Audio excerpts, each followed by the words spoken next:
Essa mensagem de hoje procura cobrir a nossa história, nossa jornada, muitos anos de experiência da igreja. E ao nós seguirmos aqui fazendo isso, eu quero convidar os anjos de Deus e o Espírito Santo conosco. Porque eu sei que algumas pessoas vão se sentir tentadas a usar essa mensagem de hoje como uma desculpa para se opor, tanto à mensagem como à mensageira ou os mensageiros, que na verdade são insignificantes. Outros ainda talvez queiram usar essa mensagem de hoje como uma arma contra a menina dos olhos de Deus, que é sua igreja. Por que relembrar nossa história? Por que lembrar, inclusive, dos erros que nós cometemos? Por que, inclusive, revelar os erros que nós cometemos no passado? É simples, porque você vai falhar no futuro se você não aprender com as lições do passado. Então, sim, você e eu precisamos conhecer, inclusive, os erros que cometemos como igreja e como denominação. A história precisa ser revelada, principalmente porque nós vivemos nos últimos dias da história desse planeta. Você sabe que sempre me intrigou muito a citação que diz que é nosso dever nós falarmos de sermos mais direto, falarmos de forma mais direta e mais clara do que João Batista, como o terceiro Elias que nós somos. Se o primeiro Elias já foi direto, o segundo Elias, que foi João Batista, já foi muito direto e muito claro. Eu fico pensando o que significa ser mais claro e mais direto como o terceiro Elias. Bem, essa mensagem talvez seja direta e clara. Talvez não tanto quanto precisamos ainda ser, como precisamos ainda ouvir. Mas eu reconheço que pode ser que não agrade o seu coração. Mas, por favor, se você vai começar a assistir essa mensagem de hoje, por favor, vá até o fim. Termine toda ela. Uma outra coisa que eu peço também, por favor, mantenha em mente que nós vamos falar aqui de uma história sagrada, a história da igreja. E às vezes pode parecer uma história um tanto diabólica. Mas essa é a realidade também quando nós vamos estudar as histórias do Velho e do Novo Testamento, revelando os erros que cometeram. Bem, vamos começar falando sobre o movimento da carne santa, que aconteceu em Indiana no ano de 1900. Você já ouviu falar? Talvez você já ouviu falar. Esse movimento, ele ameaçou destruir todo o fundamento da fé adventista. Até mesmo o presidente da associação local ali se uniu ao movimento. Nesse movimento teve todo tipo de demonstrações pentecostais. As pessoas caíam no chão, dizendo que naquele momento elas passaram por uma experiência e agora elas tinham recebido uma carne santa e por isso elas não podiam mais pecar. Só um parêntese. Carne santa não significa que você não pode pecar. Adão e Eva tinham que carne? Carne santa. E, no entanto, pecaram. Mas então, para eles, a carne santa significava que a pessoa ela não tinha mais a inclinação natural para pecar. Sabe aquela inclinação natural que os apóstolos tiveram, Paulo teve, todos os seres humanos caídos possuem? E nesse movimento havia também tambores e muita música ruidosa. E nós sabemos, inclusive, pela revelação, o Senhor nos revelou que esse tipo de música voltaria a ser introduzida em nossas reuniões exatamente antes do fechamento da Porta da Graça. Irmãos, só por essa declaração nós podemos ter certeza que nós estamos chegando ao fim da liberdade condicional para esta igreja. Porque sim, primeiro começa com a casa de Deus. A porta da graça está para se fechar, irmãos e irmãs. Para mim, sim, e para você também. Em verdade, primeiro para pastores, para líderes e depois para cada membro, para cada um de nós. Oremos, irmãos, por nossos líderes e nossos pastores. Mas voltemos à Indiana. A situação ficou tão terrível que a Conferência Geral enviou 2 representantes para tentar fazer alguma coisa a esse respeito. Um dos homens enviados pela Conferência Geral foi o pastor Stephen Haskell. Eu não sei se você conhece algo sobre esse pastor ou o que você pensa sobre ele, mas ele era um dos nomes mais importantes da igreja na época. Então, quando Haskell chegou àquelas reuniões de uma das campais que estava tendo naquele ano, ele teve contato com coisas diferentes, com coisas que espantaram mesmo ele. Coisas que, por exemplo, ele nunca tinha ouvido falar. dentro da Igreja Adventista. Ele descobriu que o tema central da crença deles era que Jesus tinha vindo com uma natureza não caída. E foi ali naquele movimento, o movimento da carne santa, que pela primeira vez na Igreja Adventista foi feita a afirmação de que Cristo tinha vindo numa natureza não pecaminosa ou não caída. E você sabe que é triste a gente perceber que foi de uma situação de apostasia é que gerou essa fonte poluída de pensamento, trouxe para os nossos dias essa fonte poluída de pensamento. Se você voltar na história, você vai encontrar que essa ideia veio do catolicismo agostiniano. Por volta do século IV ou V, foi Agostinho que disse que Cristo possuía uma natureza não caída. E hoje, infelizmente, a maioria dos adventistas crê exatamente nisso. Que Jesus tomou sobre si a natureza não caída de Adão, ou natureza de Adão antes da queda, ou natureza pré-lapsariana. Porém, não é uma visão bíblica. Sua origem é de outra fonte. Porque já a Bíblia fala claramente sobre Jesus ter nascido de mulher, da descendência de Davi. E nós sabemos muito bem com que natureza Davi nasceu. O Espírito de profecia revela para nós que Jesus não foi isento da grande lei da hereditariedade, como a Bíblia também afirma.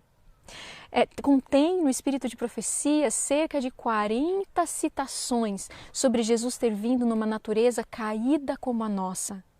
E o Espírito de profecia não poderia trazer algo diferente disso, uma vez que nunca foi escrito nada que contrariasse a Bíblia. Deus considera esse assunto tão importante que Ele achou por bem que nós tivéssemos mais de 40 declarações ou cerca de 40 declarações claríssimas como o dia sobre esse assunto.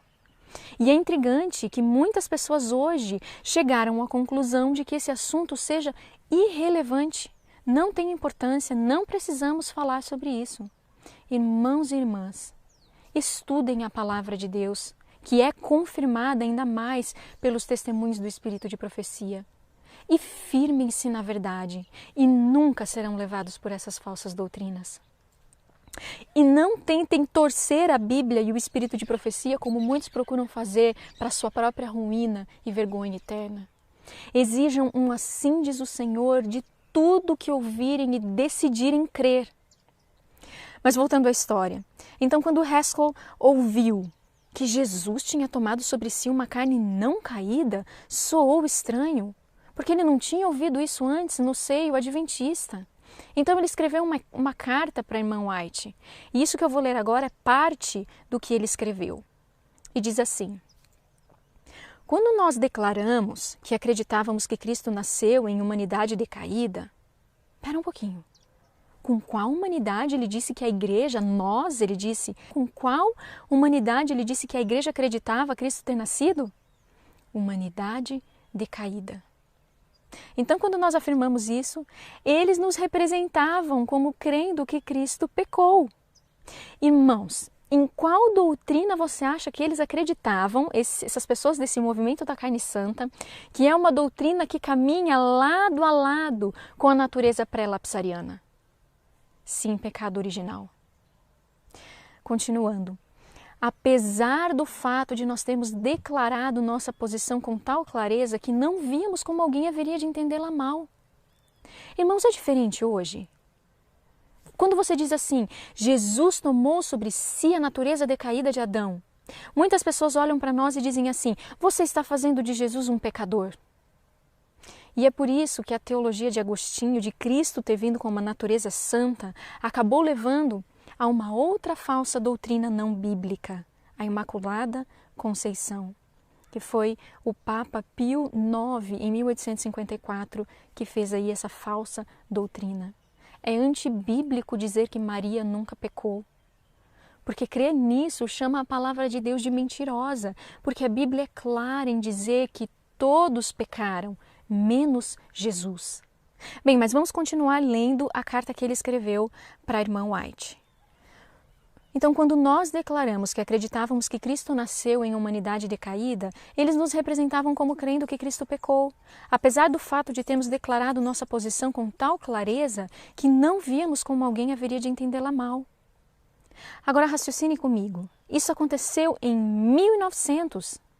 Então quer dizer que nós estamos ouvindo hoje os ecos dessa heresia que já faz 100 anos que surgiu aí no seio da igreja e foi reconhecida como heresia, um movimento que foi reconhecido como um movimento de heresia. As pessoas sempre nos fazendo parecer como se nós estivéssemos fazendo de Jesus agora um sacrifício imperfeito por ter assumido nossa degenerada humanidade. Continuando, o ponto de teologia deles nesse aspecto particular parece ser o seguinte: eles acreditam que Cristo assumiu a natureza de Adão antes de cair. Irmãos, vocês entenderam isso? No que é que esse movimento herético acreditava? Na natureza pré-lapsariana de Cristo. Portanto, ele tomou a humanidade como ela era no Jardim do Éden, e assim a humanidade era santa. E esta é a humanidade que Cristo tinha. E agora, dizem eles, chegou um momento específico de nos tornarmos santos nesse sentido, e então teremos fé transladativa e nunca morreremos. Agora note bem, irmãos, raciocinem comigo. Se Haskell tivesse errado, o que é que vocês acham que a irmã White responderia para ele? Certamente ela teria respondido, mas você está errado.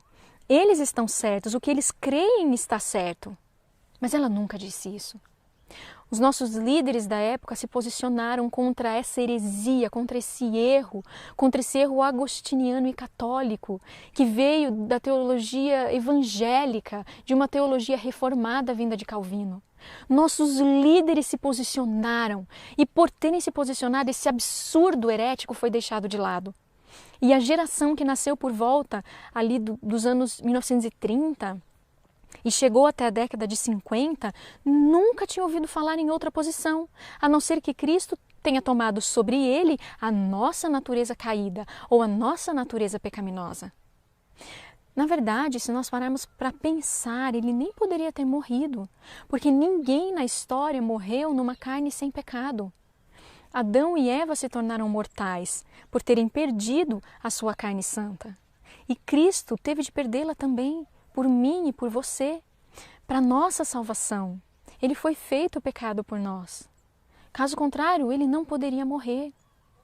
Hebreus deixa isso muito claro. E diz assim: e visto como os filhos participam da carne e do sangue, também ele participou das mesmas coisas, para que pela morte aniquilasse o que tinha o império da morte, isto é, o diabo. Irmãos, essa heresia não prosperou em 1900, graças a Deus. Mas em nossos dias, parece mais como um tsunami inundando todos os lugares no seio da nossa igreja. E eu digo por quê, irmãos? É claro e simples por que isso tem acontecido nos nossos dias. Porque a liderança abraçou essa heresia, ou ao menos permaneceu em silêncio. Ou ainda surgiu com essa ideia absurda de que Cristo veio com uma natureza física decaída, ok, mas com uma natureza da alma divina. Irmãos, isso nos leva ao dualismo grego, porque eram os gregos que diziam: a alma é boa, o corpo é mau. Isso é paganismo. Paganismo entrando em nossa igreja quando nós ouvimos esse tipo de coisa. Nós precisamos aprender, irmãos, a nos posicionar contra o erro. Precisamos aprender a ficar com a palavra de Deus acima de tudo. Nós não temos nada que ver com o paganismo. Irmãos e irmãs, não vamos sair nos apaixonando por todo o vento de doutrina que tem entrado na igreja de Deus, que tem soprado sobre o povo de Deus. E, na verdade, nós cremos da forma correta a respeito dessas coisas, é o segredo para todo o plano da salvação.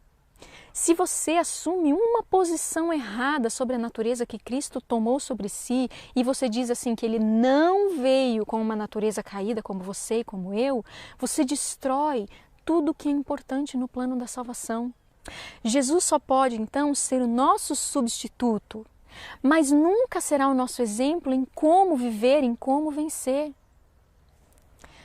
Mas vamos avançar um pouco e falar de uma outra situação.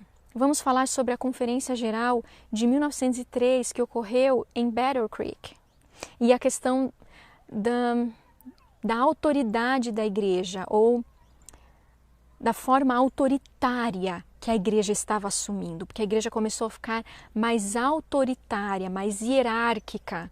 E se você estudar um pouco da história e do que aconteceu em 1888, você vai entender por que a igreja começou a sentir necessidade de ficar mais autoritária e mais controladora.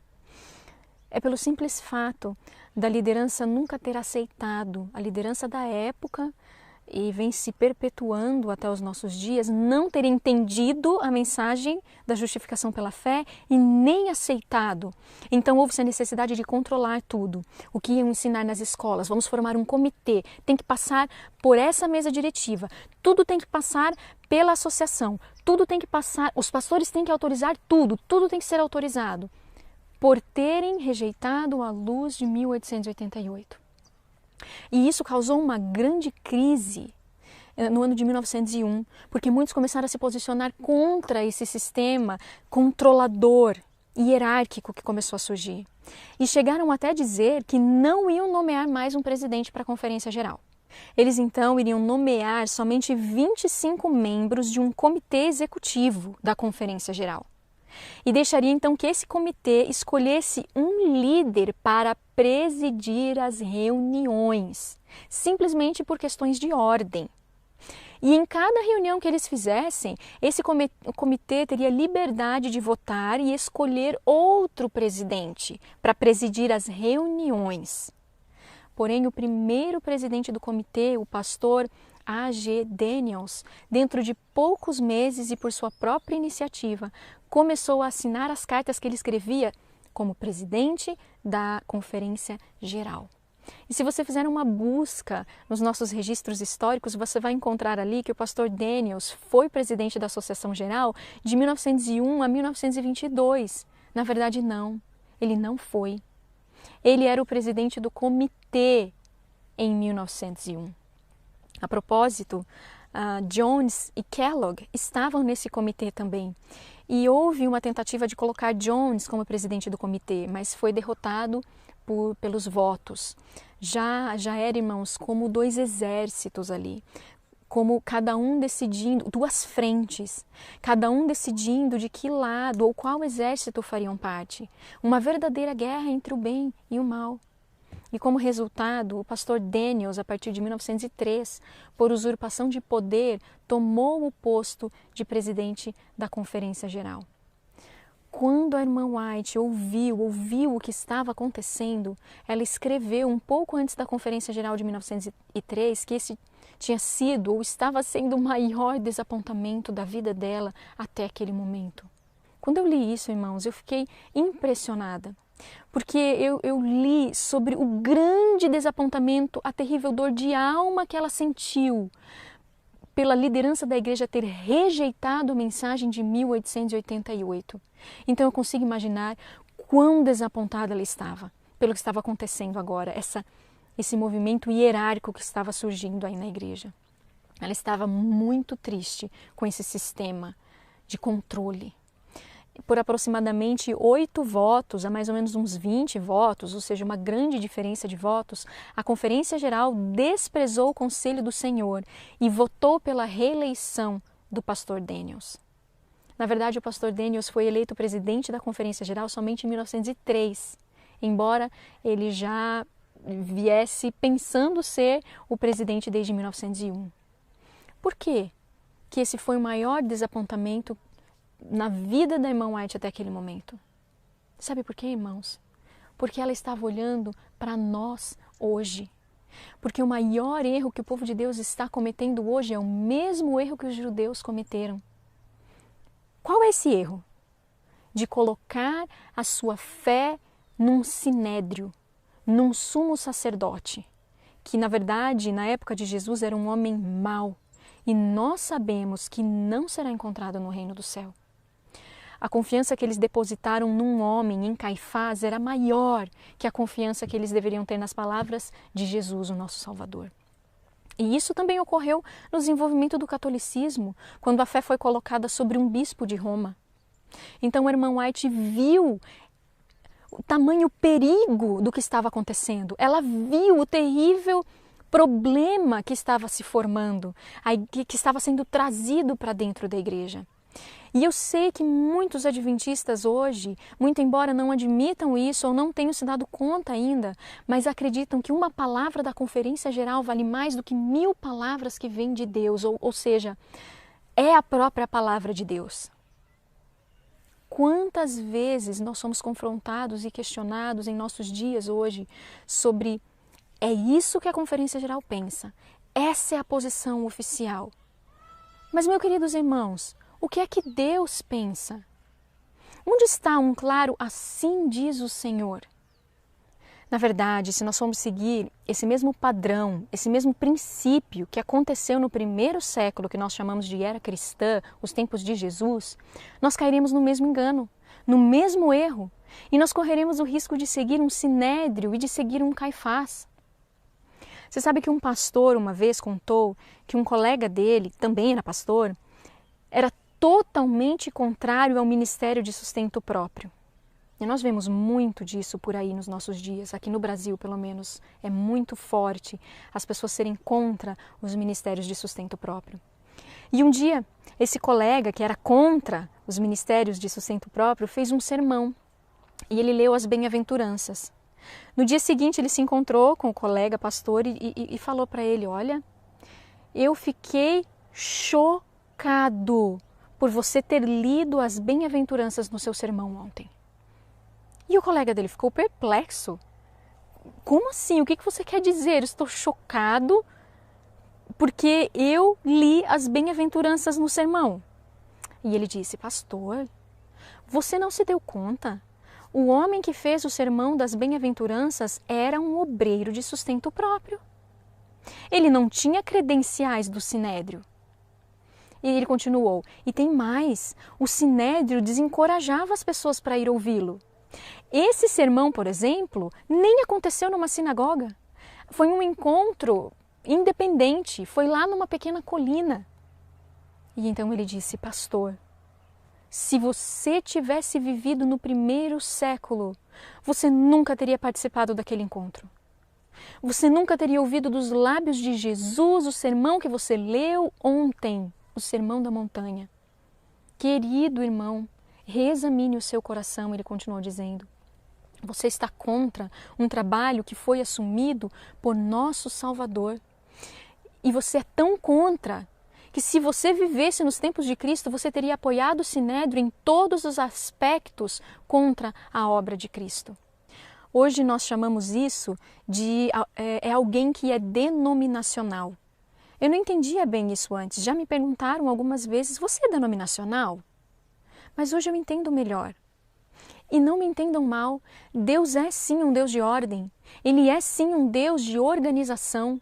Eu não sou a favor de que a organização se esfacele e de que nós viremos um monte de átomos independentes. Não, mas o que eu quero clamar em alta voz, eu quero clamar a plenos pulmões, que antes um claro assim diz o Senhor do que um assim diz a igreja. E foi isso que a irmã White viu em 1903. Viu essa nossa situação em que nos encontramos hoje. E não é de se surpreender que o assunto dos ministérios de sustento próprio tenha vindo à tona novamente quando fundaram a escola de Madison. E se vocês fizerem uma pesquisa e lerem alguns livros, vocês vão ver a tremenda oposição da Conferência Geral daquela época contra a obra de sustento próprio. E vocês vão entender por quê. E eu não vou gastar tempo aqui com isso, mas uma das apostasias que surgiu foi apoiada pela Conferência Geral, foi a decisão que eles tomaram, de que eles não admitiam que se coletasse meios para apoiar a obra de sustento próprio, a não ser que fosse aprovada pela Conferência Geral e não fosse uma obra administrada separadamente da denominação. E nós precisamos entender essas coisas. Se você ainda não conhece o livro Dízimos e Ofertas, Libertando a Consciência, escrito pelos irmãos pastores, os irmãos Standish, por favor, leia. Então, quando a irmã White viu que eles estavam proibindo de coletar e-mails, ela escreveu com todas as letras, parem de proibir. Meus queridos irmãos e irmãs, isso é apostasia. E nós conseguimos ver, irmãos, através das histórias da Bíblia, através até da história da nossa igreja, que toda heresia, toda tolice que veio tentando se infiltrar na Igreja de Deus, mas que não foi apoiada pela liderança, acabou virando em nada. O movimento da carne santa, o pentecostalismo, virou em nada. Foi rejeitado em 2 ocasiões, em 1850 e em 1900.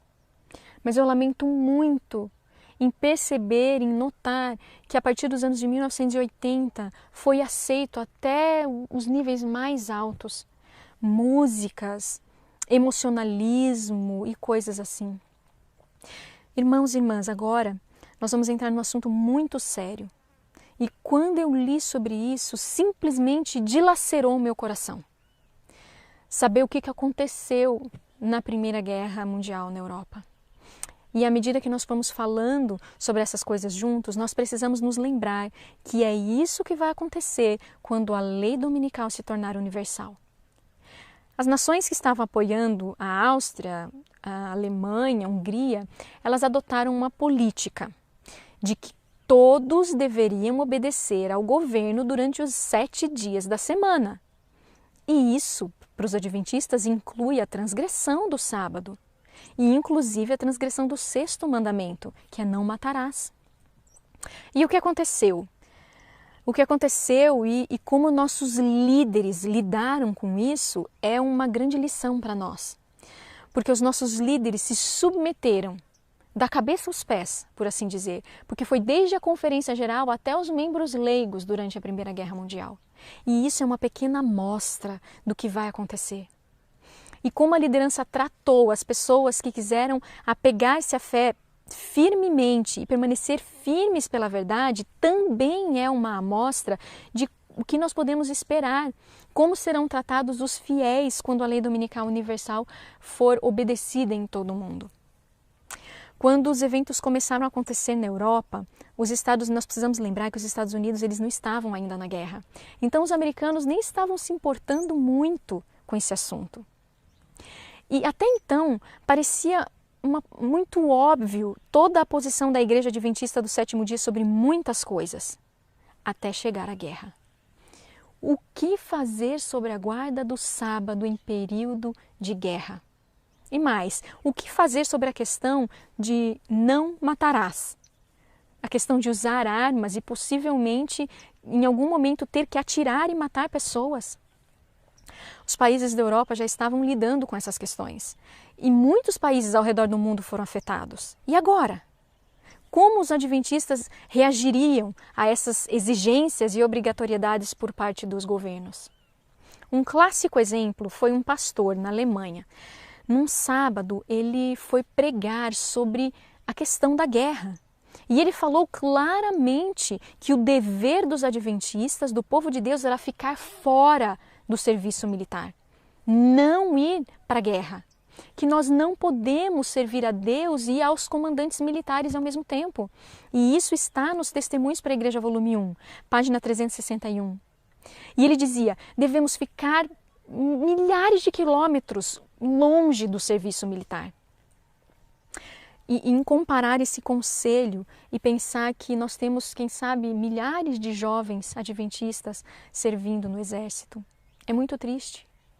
Mas nós fomos conduzidos a esse tipo de comportamento pelas decisões que tomamos no passado. Nós fomos ensinados, como se nós tivéssemos sido ensinados, que sob tais circunstâncias, em guerra, os princípios mudam. E então as pessoas que estavam assistindo ao sermão, elas diziam amém, amém. E elas saíram dizendo que sermão maravilhoso, era a palavra de Deus, ficaram encantadas e maravilhadas e reconheceram que era a vontade de Deus. Na semana seguinte, o mesmo pastor se levantou, tomou o púlpito e estava tentando agora convencer as pessoas de que elas deveriam ir para a guerra. O mesmo pastor. As pessoas mal podiam acreditar. Elas chegaram a pensar que o pastor delas tinha ficado louco, tinha perdido a consciência. Mas o que elas descobriram depois foi que ele tinha recebido ordens da União Europeia ou Divisão Europeia. E a ordem havia vindo do mais alto nível da liderança da igreja alemã. E a igreja, a liderança da igreja, tinha até escrito uma carta, um comunicado para o governo alemão, dizendo que a Igreja Adventista do Sétimo Dia ia servir nessa guerra como qualquer outro alemão, com lealdade, em nome da pátria amada, e que eles serviriam até mesmo aos sábados, se isso fosse necessário. Isso foi em 1914. E então o povo se dividiu. Alguns aceitaram, a grande maioria, e outros não. E os que não aceitaram, irmãos, muitos acabaram sendo presos. E muitos até perderam a vida.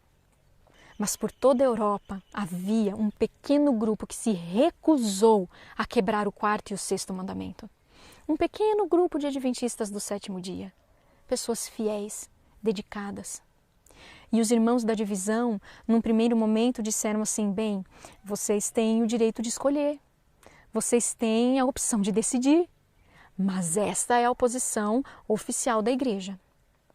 E você sabe que eu sempre pensei que se você deixa as pessoas livres para elas tomarem a própria decisão, elas vão fazer uso dessa liberdade. E elas vão estudar, vão pesquisar e vão tomar as suas próprias decisões baseadas na própria consciência que elas tiveram nesse momento de busca e de estudo com Deus. Mas o que acontece é que elas acabam decidindo aquilo que os outros decidiram. Uma minoria acaba exercitando essa liberdade de escolha que Deus deu, porque a maioria das pessoas não pensam por si mesmas. Seguem cegamente tudo aquilo que os irmãos falam ser o certo. E como eu queria que o que os irmãos falam fosse sempre o correto, mas não é o caso. Devemos pesquisar por nós mesmos. Nós somos protestantes, lembra? Nós somos um sacerdócio de crentes, não somos? Nós acreditamos que a Bíblia é o único fundamento da nossa prática e fé. Sim, é verdade, nós temos o espírito de profecia, que nunca nega nada, nem contradiz nada do que a palavra de Deus diz. E se isso é verdade, o que eu acredito e creio de todo o meu coração, consequentemente, nós só podemos usar, para nós tomarmos decisões, irmãos, nós só podemos nos basear na inspiração. Você só pode se basear no que é inspirado para decidir. Não pode se basear no que homens disseram, no que homens levantam e eregem, não. E esse grupo, então, voltando à história, esse grupo que permaneceu firme, logo descobriu também que, na verdade, eles não tinham liberdade para tomar sua própria escolha.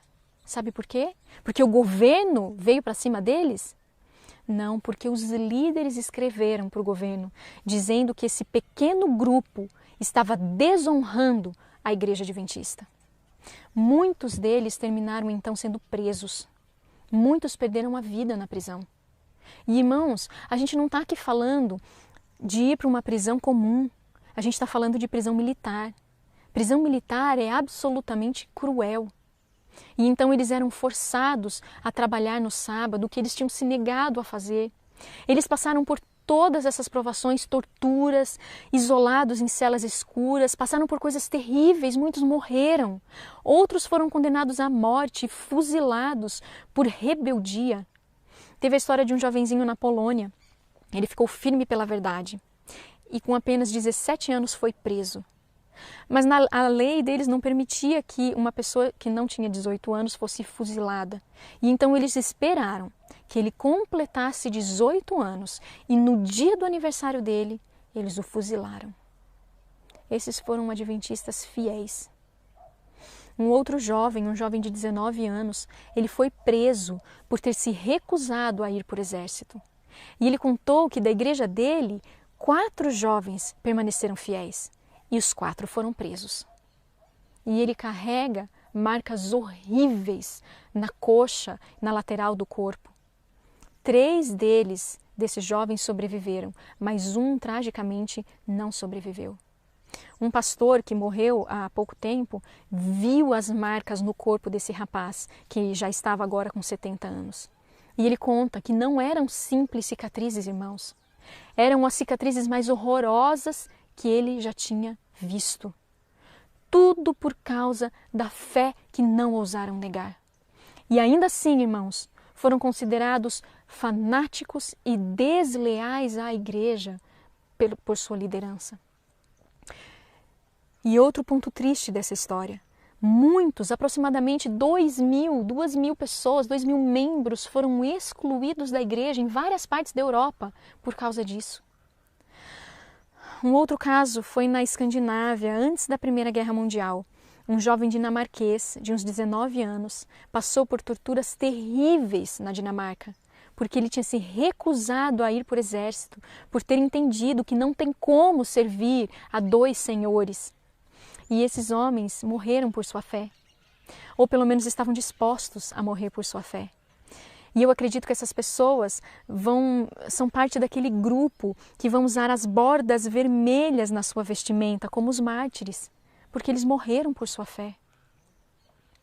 E enquanto eles estavam sofrendo por sua fé, os seus líderes não somente não os estavam ajudando, mas foram ao tribunal contra eles. Eu não estou aqui querendo destruir a nossa igreja, muito pelo contrário.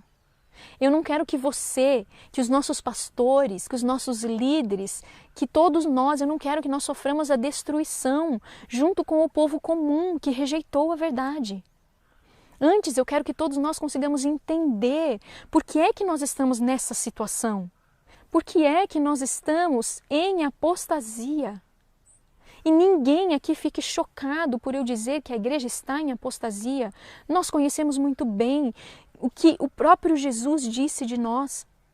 Nós conhecemos muito bem o que a irmã White viu. Ela viu a apostasia ômega e ela tremeu. E tudo porque não compreendemos a mensagem da justificação pela fé. Porque quando nós estudamos a nossa história de 1888, não existe outra conclusão para a gente chegar. Senão que nós, até hoje, sim, até hoje, nós temos nos mantido bem resistentes à mensagem e mensageiros. E a rejeição de uma luz, irmãos, traz trevas. É por isso que nós estamos patinando espiritualmente. Porque a partir da rejeição da luz, sobre viver como Jesus viveu pela fé, ter Jesus habitando em nosso coração e viver não mais nós, mas Cristo vivendo em nós pela fé, por termos rejeitado essa mensagem e não entendido essa mensagem, então desenvolveu-se a partir daí a apostasia ômega. E essa apostasia tem alcançado uma proporção avassaladora, assustadora. E não se esqueçam, nós devemos ser mais diretos que João Batista. E isso, eu nem estou chamando ninguém de raça de víboras, mas a inspiração acaba de dizer, vocês têm que ser mais diretos ainda que isso, mais diretos do que dizer, sois raça de víboras, mais diretos do que isso. Deus tenha misericórdia. E então nós lemos na Bíblia, porque virá o tempo em que não suportarão a sã doutrina. Irmãos, existe uma única igreja que em sua pureza tem essa doutrina. E é a Igreja Adventista do Sétimo Dia. Então esse texto está falando com quem, irmãos? Está falando para quem? Está falando para a Igreja Adventista. Acabou de dizer, a Igreja Adventista vai chegar um tempo em que a Igreja Adventista não suportará ouvir a sã doutrina. Deus está tentando dizer que até as pessoas que pertenceriam à única igreja que tem essa doutrina e que professam ser membros dela, não suportarão a sã doutrina. Antes, tendo coceira nos ouvidos, amontoarão para si doutores. E é interessante a gente encontrar essa palavra doutores, os doutores da lei. Homens sábios em que a gente talvez esteja confiando. E amontoarão para si doutores, conforme as suas próprias concupiscências, e desviarão os ouvidos da verdade. Irmãos, percebam o que está dizendo aqui. Não está dizendo assim, vão desviar os ouvidos de uma verdade. Vão desviar os ouvidos da verdade, voltando às fábulas. Aí você pode parar aqui e dizer assim, Carol, você está dizendo que a igreja está em apostasia? A igreja tem apostasia dentro dela, mas a igreja não está em apostasia. Você já ouviu isso? Então, eu gostaria de contar para vocês a história, uma reunião da Associação Geral nos dias 5 e 6 de abril do ano de 2000, em que alguns pastores estiveram em reunião com a Associação Geral e se reuniram por 7 vezes em 2 dias. Os que representavam a Associação Geral disseram a mesma coisa, fizeram essa pergunta. Vocês estão dizendo que nós estamos em apostasia? Nós sabemos que tem apostasia na igreja, mas a igreja não está em apostasia. E então um dos pastores que estava ali apresentando toda a nossa situação da nossa igreja diante da conferência geral, disseram assim: escuta, vocês estão dizendo que vocês sabem que tem apostasia dentro da igreja, ou seja, é do conhecimento de vocês que há apostasia na igreja, mas a igreja não está em apostasia. Ok. Então, se há apostasia na igreja e a associação geral, as divisões, as uniões, as associações, os pastores, os líderes e os membros não estão fazendo nada para reverter a apostasia na igreja, então sim, a igreja está em apostasia. E esse é o nosso problema. Nossa liderança, o nosso povo, parece que não consegue conceber a ideia de que a igreja sim está em apostasia. E isso dói. Os hebreus, em sua época, também não conseguiam aceitar isso. Aí Cristo veio e mostrou claramente que eles estavam em apostasia. E então o crucificaram. Meus queridos irmãos e irmãs, a nossa igreja está hoje cheia de fábulas, cheia de questõezinhas e de coisinhas que não têm credencial divina, não é do comando divino. E eu quero falar um pouco mais das lições sobre a guerra, e eu quero que vocês se lembrem que é importante a gente saber isso, porque é como um aviso prévio, um protótipo do que vai acontecer de novo. Porque aqueles que de fato decidirem ficar firmes pela verdade serão pressionados e muitas vezes até forçados, porque não haverá a questão da liberdade da consciência. Assim como muitos foram forçados a se unir ao exército e a quebrar o 4º e o 6º mandamento, mas os irmãos conscienciosos tiveram que se posicionar, assim acontecerá novamente. E eles, no passado, nesse contexto da guerra, tiveram que se posicionar mesmo enquanto a liderança da União Europeia, pastor e secretário ali, ambos tinham escrito para o governo alemão, dizendo que a igreja e os seus jovens obedeceriam ao comando dos líderes militares. E da mesma forma que o resto dos alemães. Então eles tiveram que se manter firmes, mesmo quando a igreja estava dizendo assim, não, nós vamos obedecer todo o comando dos líderes militares.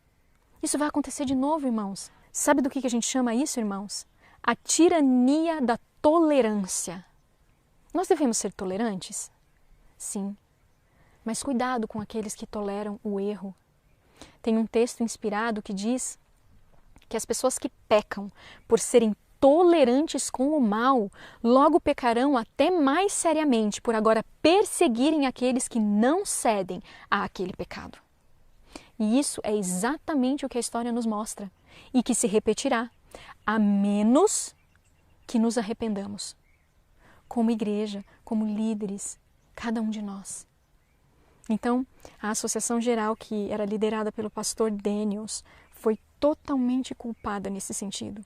Porque eles sabiam o que estava acontecendo na Alemanha, desde o começo, ou pelo menos logo após a liderança da divisão europeia ter escrito essa carta oficial e enviado para o governo alemão, mesmo às custas dos princípios, como o sábado e o 6º mandamento, que é não matarás. E então a associação decidiu se calar sobre o assunto. Em 1916, o pastor Spicer foi enviado até a Alemanha para tratar dessas questões. E lembrem-se, os Estados Unidos ainda não tinham entrado na guerra. Era um país neutro, por assim dizer. Mas a Associação Geral não estava ignorante do que estava acontecendo lá na Alemanha. E quando eu conversei com uma pessoa falando sobre essa situação da guerra, ela falou assim, eu não imaginava que tinha acontecido tudo isso. Eu fiquei sabendo, sim, disso que aconteceu, mas eu imaginei que fossem pontos isolados, não algo que a igreja estivesse sabendo. Sim, irmãos, a igreja sabia, a Associação Geral sabia o que a divisão europeia estava fazendo, comprometendo esses princípios inegociáveis.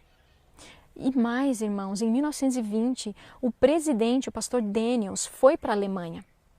Porque, naturalmente, aqueles jovens que tinham sofrido tanto e tinham sido agora excluídos da igreja, eles pensavam assim, a Associação Geral vindo aqui vai desfazer a nossa exclusão.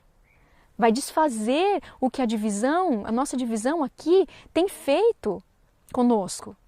Porque, afinal de contas, eles foram excluídos por não querer quebrar o 4º e o 6º mandamentos. E ao que tudo indicava, a liderança alemã parecia pensar que os 10 mandamentos se referiam somente aos tempos de paz e que não tinham nada a ver com tempos de guerra. Por isso, quando alguns decidiram se posicionar pela verdade, ficaram numa posição parecendo que estavam contra a igreja de Deus. Irmãos, vocês pararam para pensar que loucura isso? E eu não posso deixar de notar as semelhanças que existem conosco hoje. E eu desejo que não mais estejamos na mesma situação, onde para obedecer a Deus nós tenhamos que descumprir comandos e orientações de nossos pastores e de nossos líderes. É a maior tristeza da minha alma que obedecer a Deus vá contra algo pré-estabelecido pela liderança da Igreja de Deus. E esses membros fiéis, irmãos, e tantos jovens, esperavam que a Associação Geral fosse cancelar as exclusões deles, que reconheceriam que, na verdade, eles só queriam obedecer a Deus. Eles nunca quiseram desobedecer à igreja. Eles amavam a igreja e queriam voltar a fazer parte do rol de membros. Eles estavam devastados por terem sido excluídos, simplesmente por terem se recusado a quebrar o 4º e o 6º mandamento. E é claro, se você quebra um mandamento, você quebra todos. E, na verdade, irmãos, eles acreditavam que a Associação Geral vindo, ela ia exigir que os membros excluídos fossem reintegrados mais uma vez. E vocês sabem de uma coisa? Vocês sabem quantas pessoas permaneceram firmes ao lado da verdade? 2% dos membros. E a Associação Geral, quando percebeu que era 98% a 2%, qual você acha que foi a decisão tomada? Infelizmente, foi aquela decisão que é baseada em números, não em princípios. Tudo o que o pastor Daniels disse ali naquela sessão foi escrito, transcrito por estenógrafos da organização da igreja alemã. E ele chamou a esses 2% de irmãos fiéis, ele chamou de fanáticos, porque ele descobriu que não eram poucos deles, mas que a maioria deles eram vegetarianos, diferentemente dos demais adventistas europeus. E como o pastor Daniels era carnívoro, o fato dessa minoria ser vegetariana e ter se posicionado em algo que parecia contrário à igreja, isso foi demais para ele. Então o pastor Daniels até foi questionado sobre a reforma de saúde e ele divagou sobre o assunto. Ele nem deu uma resposta direta a uma pergunta direta. Afinal de contas, ele não seguia esse princípio. E ele disse com todas as letras que a Associação Geral sabia do que estava acontecendo, estava acompanhando as decisões e as medidas que haviam sido tomadas ali. E disse ainda que tinha sido uma virtude da Conferência Geral ter se decidido por ficar em silêncio a esse respeito. Irmãos, permanecer em silêncio, tanto nesse caso como na maioria das vezes, foi e é covardia. Então você pode imaginar a decepção desses irmãos esperançosos de que tudo seria resolvido, de que seriam aceitos de novo na igreja. Que decepção! E é claro que o principal argumento foi: como é que nós, que nem estamos na guerra, vamos estabelecer medidas para os outros? Irmãos e irmãs, em nome de Jesus, se posicionem pela verdade. Se posicionem pela verdade. E essa apostasia foi apoiada, ou pelo menos nada foi dito para assustar esse erro. E esses irmãos tentaram por 7 longos anos conseguir sua membresia de volta. E eu não sei se vocês sabem, mas alguns deles fundaram a Igreja Adventista do Movimento da Reforma. Irmãos, é por nossa culpa que eles se viram obrigados a fazer isso. E eu não estou aqui dando desculpas, não há desculpas para isso. E eu não pretendo me unir à Igreja do Movimento da Reforma. Mas meus irmãos e minhas irmãs, por 7 anos, eles tentaram ter sua membresia de volta. E não conseguiram. Irmãos, isso corta o meu coração. Isso corta o seu coração, irmãos. O meu está despedaçado em saber dessas coisas. Uma vez, 2 desses que tinham sido excluídos foram até a Conferência Geral em 1922 para tentarem ser ouvidos. Mas eles foram recusados. Se recusaram a ouvi-los na Conferência Geral de 1922. E essa situação nos conduziu a mesmas decisões na Segunda Guerra Mundial. E agora nós temos na nossa história esse padrão. E nós temos na nossa história esse trágico relato vergonhoso de que a liderança da Igreja Adventista do Sétimo Dia estava como que escravizada a Adolf Hitler. Se nós tivéssemos uma guerra aqui no Brasil agora, seria diferente? Ou será que nós quebraríamos o quarto e o sexto mandamento?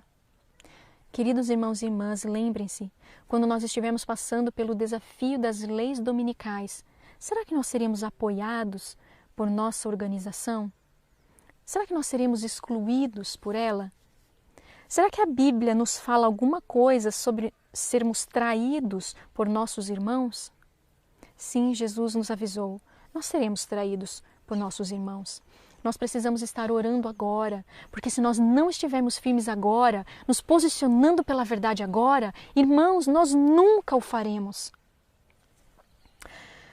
E agora eu gostaria de entrar num outro ponto da nossa história. Sabe quando a gente lê nos testemunhos as declarações dizendo que nós estamos fazendo exatamente o mesmo que a igreja antiga fez? A mesma dura cerviz, a mesma incredulidade, a mesma cegueira, a mesma atitude, mesmo orgulho. Parece que a gente não consegue entender. Mas o que nós estamos vendo em nosso meio, nos dias de hoje, a maioria de nossos líderes de associação, de nossos pastores, de nossos membros, possuem em si a mesma atitude que no passado crucificou a Jesus.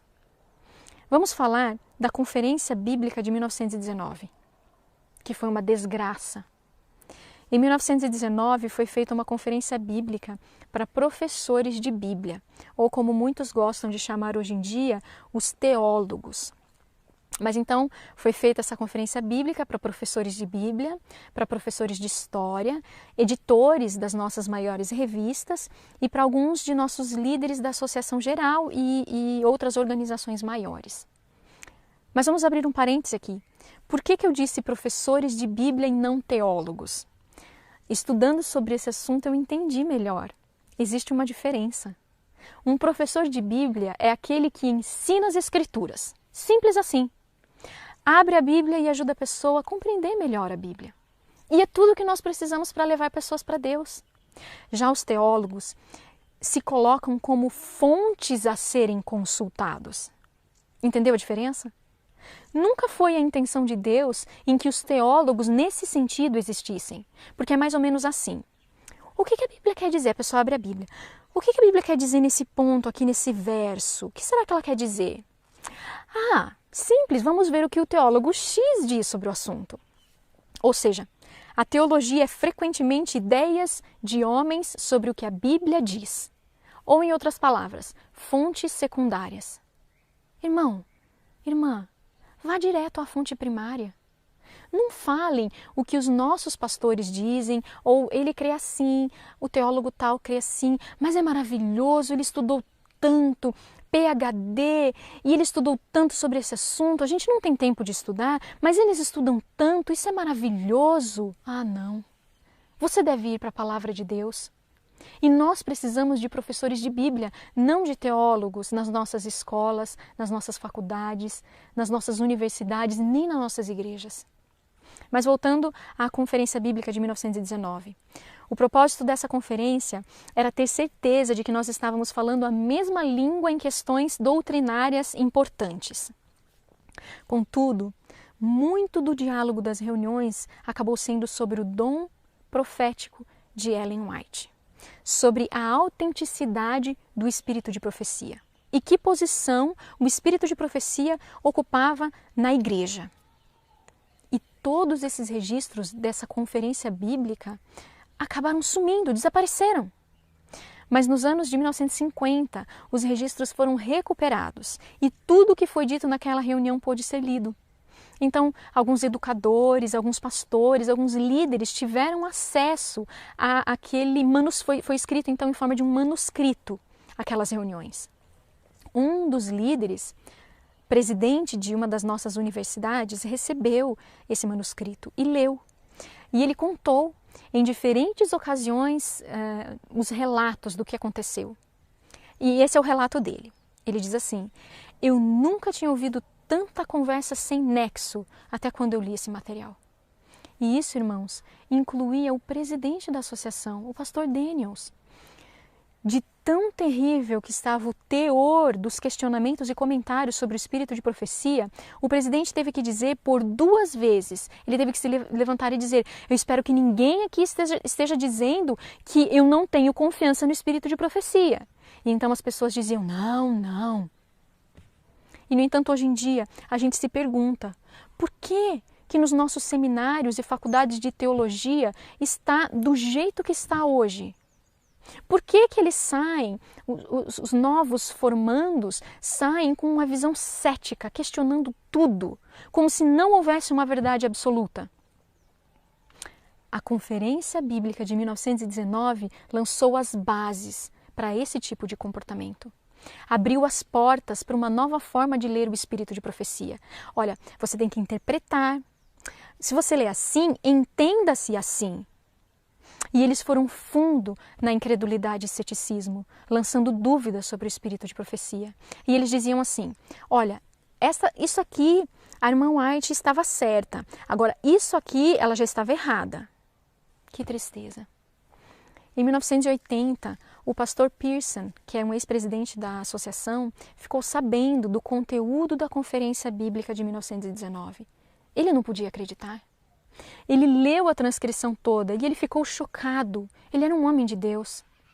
Com uma fisionomia triste, disse ao colega que havia mostrado a transcrição: eu gostaria que muitas coisas ditas pelo irmão Daniels nunca tivessem sido ditas. E continuou dizendo: quando eu vejo líderes traindo nossa confiança, é mais do que posso suportar. É tão difícil. E a Conferência Bíblica de 1919 foi o início do que nós chamamos hoje de agnosticismo, que temos encontrado nas faculdades e universidades adventistas de hoje em dia.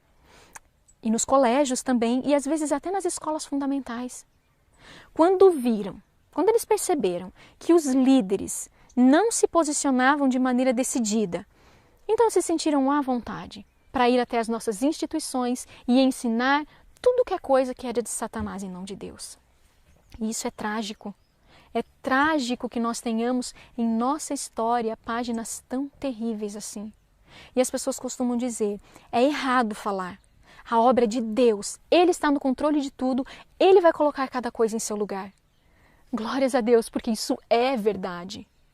Agora, meu irmão e minha irmã, o que é que você acha que Deus está tentando fazer quando Ele conta para nós a nossa história horrorosa de apostasia, heresia e incredulidade? O que é que você acha que Ele está tentando fazer?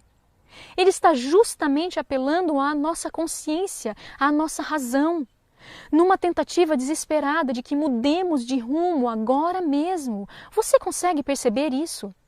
E não fiquem bravos comigo.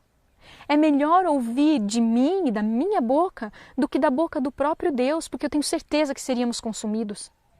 Porque quando Deus se levanta para fazer justiça, Ele vem dar a cada um segundo as suas obras, quer sejam boas, quer sejam más. Sim, o Senhor vai tomar as rédeas das mãos de muitos líderes. Por enquanto, Ele tem apelado à nossa consciência, à sua consciência líder, pastor, ancião, diretor. Ele está apelando à sua consciência, membro, à minha consciência, à consciência de cada um de nós. Mas vai chegar o dia em que ele será obrigado a arrancar das suas mãos o poder que muitos julgam ser seu por direito. Me parece que a maioria tende a esperar por esse dia. A escolha é realmente sua. Se você vai esperar por esse dia ou se você vai entregar esse poder nas mãos de Deus agora. Hoje é o dia de cada um de nós. De cada líder entregar a direção da obra nas mãos do dono da obra e fazer isso enquanto ainda há vontade própria. Mas vamos avançar. Você já ouviu falar de Barnhouse e Martin? Se você ainda não ouviu falar nesses nomes, você provavelmente ainda não conhece onde começou a apostasia ômega. Para aqueles que não conhecem, Barnhouse e Martin, eles eram evangélicos. Um era presbiteriano e o outro era batista. Martin estava terminando um livro sobre as principais seitas não cristãs, no qual ele colocava a Igreja Adventista como uma das 5 grandes ou 5 principais seitas. Como Martin queria ser justo em seu livro, ele pediu uma entrevista com Leroy Froom. E Froom, por sua vez, pediu ao secretário de campo da Associação Geral, Walter Reed, para se unir a ele nessa entrevista. E em seguida, Roy Allen Anderson também foi convidado para se unir a eles. Anderson era um adventista altamente respeitado na igreja, um grande evangelista. Ele pregou para grandes audiências em vários continentes, um nome muito conhecido realmente. Ele também foi editor da revista Ministry, uma revista que todos os líderes e pastores adventistas liam avidamente. Reed conhecia muito bem as línguas bíblicas e era um grande administrador da igreja, respeitado e valorizado pela igreja. Froom era conhecido por ser um grande pesquisador de enorme capacidade produtiva.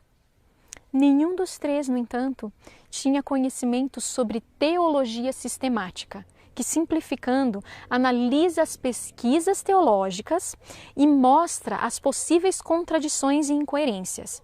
E é importante, porque se você não compreende uma verdade, por pequena que seja, acaba interferindo em todos os outros pontos da sua crença.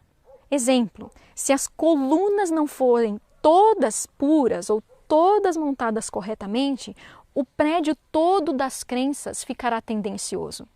E foi isso que aconteceu. Nós queríamos ser vistos com mais respeito pelos evangélicos e acabamos fazendo isso comprometendo a nossa fé.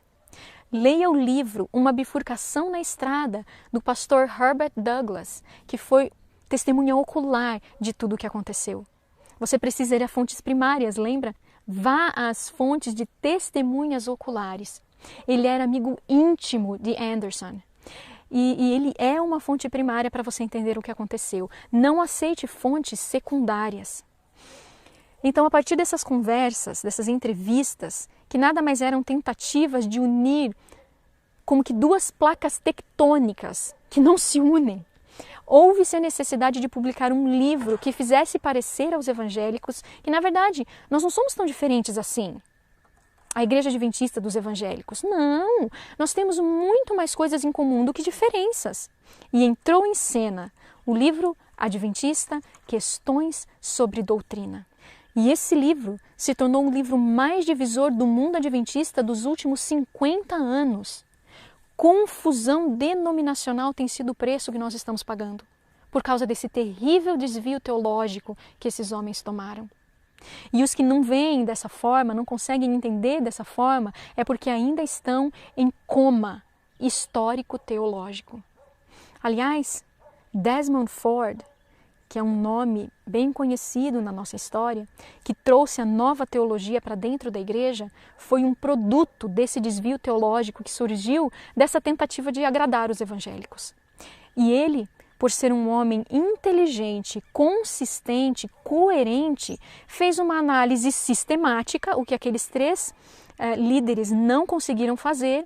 Ele chegou à conclusão: olha, se isso é assim mesmo, então não tem santuário celestial coisa nenhuma. Ao menos ele foi coerente. E vocês ficarão chocados com o que aconteceu na divisão do Pacífico Sul, quando o Dr. Desmond Ford foi levado aos Estados Unidos para ser professor de teologia na Pacific Union College. Ele impactou grandemente todo o país e os líderes adventistas. E até hoje, onde quer que você vá, você encontra a teologia de Ford. E os que tiveram discernimento e perceberam o perigo, procuraram reverter os enganos, procuraram se posicionar. E eu estou falando, irmãos, de pastores jubilados, ex-presidente de união, membros em geral que haviam mantido a fé e que queriam se levantar pela fé verdadeira e pura. E eu preciso dizer, irmãos, eles foram completamente rejeitados pela nova liderança. Foram banidos dos púlpitos. Os homens que tinham ajudado a construir a nossa igreja agora eram considerados como homens de nenhum valor. Coisa mais triste. E agora nós vamos entrar em um outro assunto. A questão do manual da igreja. Talvez você nem saiba, mas a igreja funcionou por décadas sem um manual. Tudo porque a liderança e o povo ouviam os conselhos diretamente do Senhor. A irmã White também dizia: a Bíblia e a Bíblia somente é a nossa regra de fé e prática. Sim, nós temos o espírito de profecia, mas toda a nossa crença está fundamentada na Bíblia. Por essa razão, os nossos líderes não formulavam credos, não montavam uma lista de crenças fundamentais, porque eles tinham a Bíblia toda como manual, como regra de fé e prática. Eles não precisavam de um resumo da palavra de Deus. Eles não precisavam de um código de autoria humana. Eles acreditavam que toda palavra que sai da boca de Deus é comida e bebida para o povo de Deus. Por isso, quando a nossa igreja foi organizada em denominação em 1863, jamais divisaram a necessidade de um manual. Mas dentro de 20 anos, Satanás começou a se mover em algumas mentes e começaram então a clamar: dê-nos um manual, as outras igrejas têm um manual. Parece com o clamor dos israelitas: dá-nos um rei, queremos um rei como as outras nações. Queremos um manual como as outras igrejas. Acontece que nós já tínhamos um manual, a infalível palavra de Deus. E esses clamores acabaram como que pressionando a Conferência Geral a considerar se nós deveríamos ou não desenvolver um manual da igreja. Em 1883, isso. E a resolução foi publicada na Revista Adventista de 20 de novembro de 1883. E eu vou ler para vocês, porque é impressionante. E diz assim: é de entendimento unânime do comitê que não seria aconselhável ter um manual de igreja. Nós consideramos desnecessário, pois já superamos as maiores dificuldades relacionadas à organização da igreja sem um manual. E perfeita harmonia existe entre nós neste aspecto. Para muitos, parece um passo em direção à formação de um credo ou disciplina, além da Bíblia. Algo ao que sempre temos sido contra como denominação. Se tivéssemos um manual, tememos que muitos, especialmente aqueles que estão começando a pregar, iriam estudá-lo para obter orientação em assuntos religiosos, ao invés de buscar na Bíblia e através da guia do Espírito de Deus. E isso tenderia a impedi-los na experiência religiosa genuína e no conhecimento da mente do Espírito. Foi em tomar similares passos que outros grupos de cristãos começaram a perder sua simplicidade e se tornaram formais e espiritualmente sem vida. Notem isso. Nossos líderes tinham visão espiritual e reconheceram que ter um manual fez com que outros cristãos acabassem mortos espiritualmente. E eles continuaram: por que deveríamos imitá-los? O comitê sente, enfim, que nossa tendência deve ser na direção da simplicidade e estreita conformidade com a Bíblia, em vez de definir detalhadamente todos os pontos da administração e ordenanças da igreja. Uau! Era como se eles estivessem dizendo: vocês querem saber o que fazer nessa situação e naquela situação? Se voltem para a Bíblia, não para um documento feito por homens.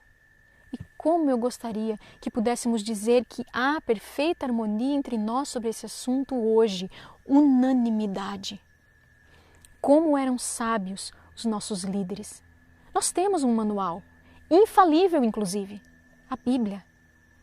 Uma semana depois, em 27 de novembro de 1883, o presidente da Associação Geral escreveu contra o manual, o que percebo ser a declaração mais profética que eu já li de um homem comum.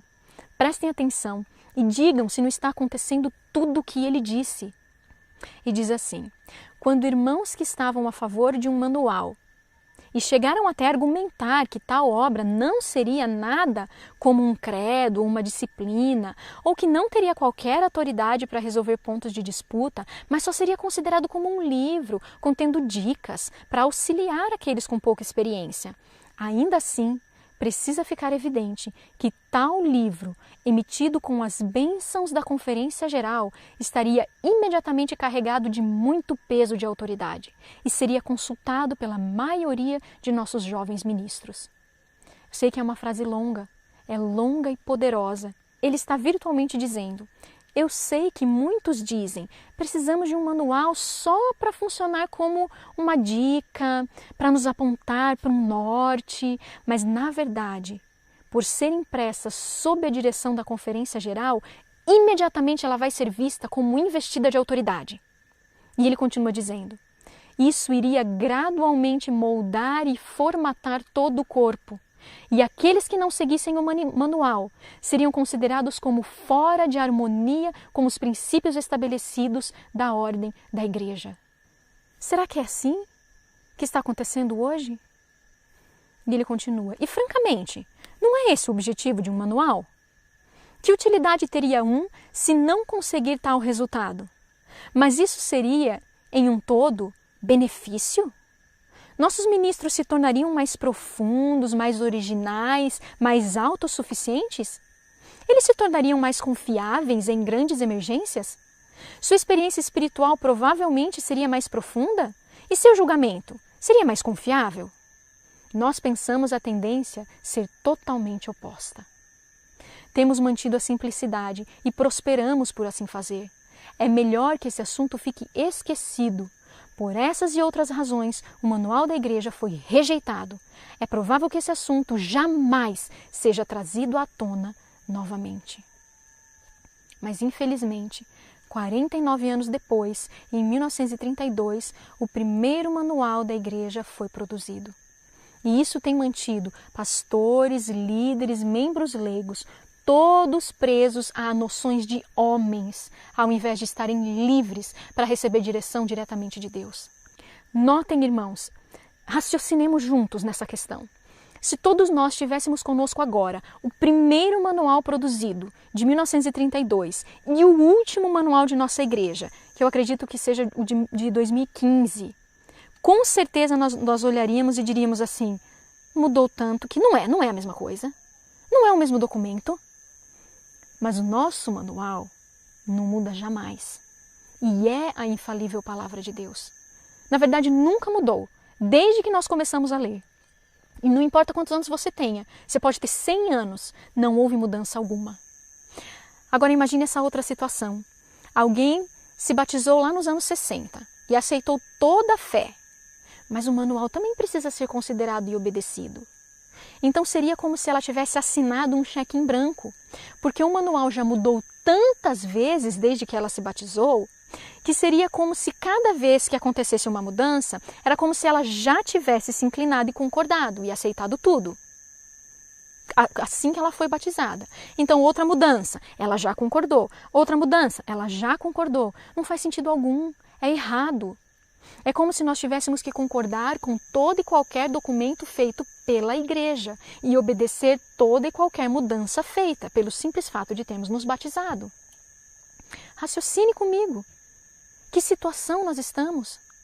Esse manual tem contribuído terrivelmente para sugar a vida espiritual de nossa igreja, onde para sermos batizados nós precisamos concordar com 28 crenças fundamentais. Na verdade deveria ser, para você se tornar um adventista do sétimo dia de verdade, você precisaria aceitar e praticar toda a palavra que sai da boca de Deus. Irmãos e irmãs, eu tenho vontade de chorar ao olhar para a nossa situação. Parece que ninguém mais sabe o que é verdade. Quanto você sabe?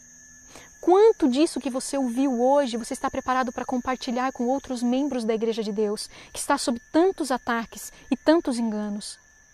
Pouquíssimos adventistas conhecem sua história de fracasso, mas nós precisamos saber cada vez mais. Para quê que nós precisamos saber mais? Para a gente seguir um caminho diferente a partir de agora. Nós estamos nos últimos momentos da história do grande conflito. Isso que vocês ouviram aqui é a história do grande conflito entre Cristo e Satanás dentro da própria igreja. Eu decido se é Cristo, o Senhor, do trono do meu coração. E a porta da graça, que está para se encerrar a qualquer momento, você está preparado? Nós precisamos estudar mais a verdade, precisamos nos comprometer mais com a verdade, precisamos ter mais amor, zelo e cuidado pela verdade. Precisamos ter mais dedicação em estudar, em descobrir as gemas preciosas, sem medo, sem temor. Precisamos amar mais a verdade do que a nossa reputação. Não tema as consequências, desde que você esteja seguindo a vontade de Deus, desde que você esteja agindo em amor e por amor. E Ele pede esse comprometimento, não é só de uma pessoa ou de outra, não, é de todos nós. Bem, nós vimos aqui alguns assuntos sérios hoje. E eu faço isso com temor e tremor, porque eu sei que eu preciso ser purificada também. Eu não estou dizendo que eu sou mais santa do que ninguém. Eu estou dizendo que eu estou preocupada. Eu amo a igreja, amo a verdade adventista do sétimo dia. Eu creio nessa verdade com fé e eu oro para que essa fé seja sempre inabalável. Mas eu oro também por nosso povo, para que um dia você também se levante, ombro a ombro, comigo e tantos outros, e que percebam, que todos nós percebamos a pobreza da nossa situação. Cada profecia que nós lemos está sendo cumprida, não somente no mundo, mas em nossa amada igreja. Precisamos de coragem, precisamos da graça de Cristo sobre nós mais uma vez. Essa é a minha oração. Senhor Deus, ressuscita a tua igreja uma vez mais, em nome de Jesus. Amém.